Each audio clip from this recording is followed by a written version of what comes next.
What's up, everyone? Welcome to our 2020 mid-free agency pre-NFL draft fantasy mock. That's a mouthful.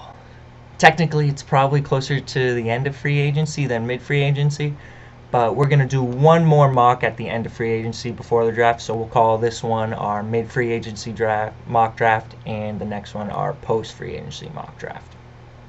So anyways, let's get started. Before we do, let me just apologize quickly to Michael Thomas for the disservice I'm about to do to him. He's still in the first round, but just barely, so we're not going to have an all running back first round despite my greatest efforts. Alright, so let's get to it. Number 1, don't even need to say his name, you know who it is. Let's keep it moving. Number 2 and 3, I got Saquon Barkley and then Ezekiel Elliott, but if you want to flip-flop the two because you trust Zeke's durability, offensive line, quarterback play more, nobody can blame him. Number 4, got Alvin Kamara. Some people not going to agree with this pick here, but I think Kamara's just got way higher 3-down potential than anybody else available at the slot. He still had 80 receptions last year, and that was despite missing 2 games. So with that potential, I'm taking him number 4, no questions asked. Number 5, this is going to be our first shocker pick. A lot of people aren't going to agree with this. I got Austin Ekeler at number 5, and here's why. A lot of people are going to want Dalvin Cook at number 5, but if you look at Ekeler and Cook, Ekeler scored 312 fantasy points last year on 224 touches, and he's played in 46 out of 48 games his first 3 years in the league.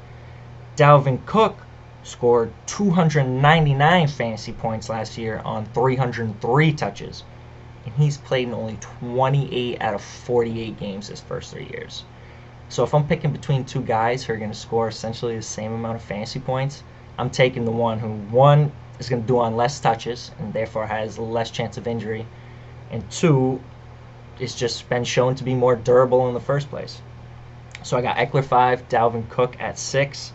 Honestly, I feel like I still might be giving Dalvin Cook a little bit too much credit having him at 6 just with his injury history. That's a lot of risk in the first round.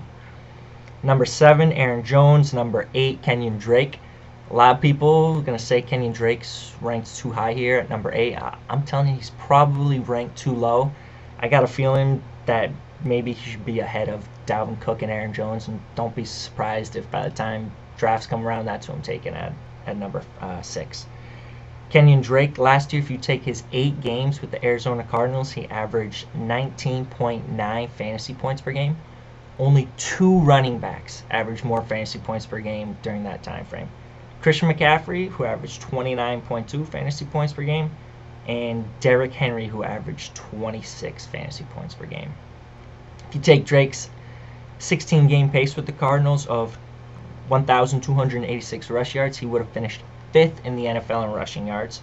Take his 16-game pace of 56 receptions, he would have been 9th among running backs, and that would have made him one of just 5 running backs, the other 4 being CMC, Zeke, Dalvin Cook, and Fournette, who finished with at least 1,100 rushing yards and 50-plus receptions. So 3-down potential for Drake is sky high. I love him this year. If you can get him at the 8th spot, I think that's a steal. Number 9 and 10, I got Josh Jacobs and Derrick Henry.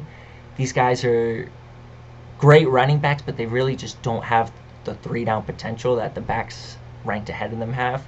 I got Jacobs ranked ahead of Henry because I think he's got a better chance at developing into that 3-down back. Henry's really just kind of stuck in the mold of early down thumper who's never really ever going to produce much in the receiving game. At number 11, Michael Thomas. Sorry, Michael, I love you. Huge fan of you. You're my favorite wide receiver in the game. Have been since your rookie year. But wide receiver is just so crazy deep in fantasy, and running back is just so crazy not, that you're really just taking a lot of risk doing anything but taking a stud running back in the first round. I got Thomas at 11, but even that might be giving him a little too much credit. There's no chance he catches 149 passes again this next year with healthy Alvin Kamara and the addition of Emmanuel Sanders. At number 12, I have Leonard Fournette, who had a great year last year.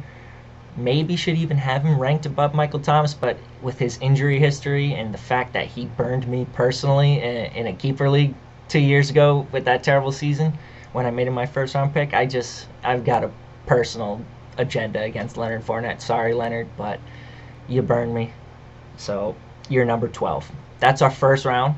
Let us know what you think of it in the comments. Be sure to hit that like and subscribe, and check in to see how round 2 turns out.